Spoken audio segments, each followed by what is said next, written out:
আফগানিস্তানে তালেবান সরকার ক্ষমতায় এসেছে প্রায় 4 বছর, কিন্তু এতদিন তাদের আন্তর্জাতিক স্বীকৃতি ছিল বড় সংকটের জায়গা। অবশেষে বড় ধাক্কা দিয়ে সেই জট খুলল রাশিয়া। সম্প্রতি রাশিয়া আনুষ্ঠানিকভাবে তালেবান সরকারকে স্বীকৃতি দিয়েছে।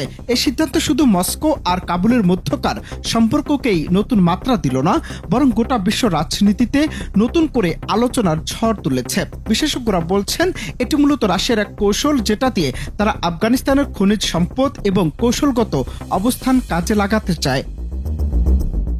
তালেবান সরকার রাশিয়ার স্বীকৃতি পাওয়ায় তাদের আন্তর্জাতিক গ্রহণযোগ্যতার পথ কিছুটা মসৃণ হলো, যদিও এখনো যুক্তরাষ্ট্র, ইউরোপীয় ইউনিয়ন বা জাতিসংঘ আনুষ্ঠানিকভাবে স্বীকৃতি দেয়নি। কিন্তু রাশিয়ার এই পদক্ষেপ অনেক দেশকে নতুন করে ভাবতে বাধ্য করবে, কারণ আফগানিস্তান আজ মধ্য এশিয়ার গেটওয়ে, যার উপর দখল মানেই পুরো অঞ্চলে কৌশলগত প্রভাব। আর রাশিয়া সেটা বুঝেই তালেবানকে পাশে টানলো, পশ্চিমাদের হুমকি বা মানবাধিকার প্রশ্ন গৌণ করে। বিশ্বের অনেক দেশ এখন রাশিয়ার দিকে তাকিয়ে আছে, বিশেষ করে চীন, ইরান, পাকিস্তান ও তুরস্কের মতো দেশগুলো এখন তালেবান সরকারকে স্বীকৃতি দেওয়ার ব্যাপারে আরো বেশি আগ্রহী হয়ে উঠেছে। চীন আগে আফগানিস্তানে বড় বিনিয়োগ পরিকল্পনার কথা জানিয়েছিল, বিশেষ করে বেল্ট অ্যান্ড রোড ইনিশিয়েটিভের অংশ হিসেবে আফগানিস্তানকে যুক্ত করার চেষ্টা করছে।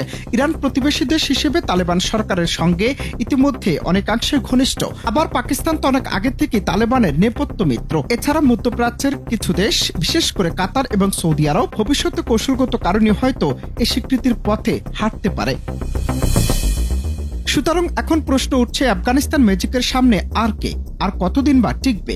তালেবান সরকার কি শুধু অস্ত্র দিয়ে নয়, এখন নিজেদের কূটনৈতিক তাস খেলেই বিশ্বের শক্তিধরকে বশ করছে? রাশিয়ার এই সিদ্ধান্ত হয়তো আফগানিস্তানকে অনেক বড় দরজার তালা খুলে দেবে। তবে বিশ্ব এখনো চেয়ে দেখছে মানবাধিকার, নারীর শিক্ষা বা বাক স্বাধীনতার প্রশ্নে তালেবান কতটা নমনীয় হতে পারে। এই খেলা চলবে, আর তালেবান এখন আগের মতো শুধু পাহাড়ি গুহায় নয়, ঢুকে পড়েছে আন্তর্জাতিক বৈঠকের টেবিলেও। অনন্ত হাসান মাসুদ, বাংলা টিভি।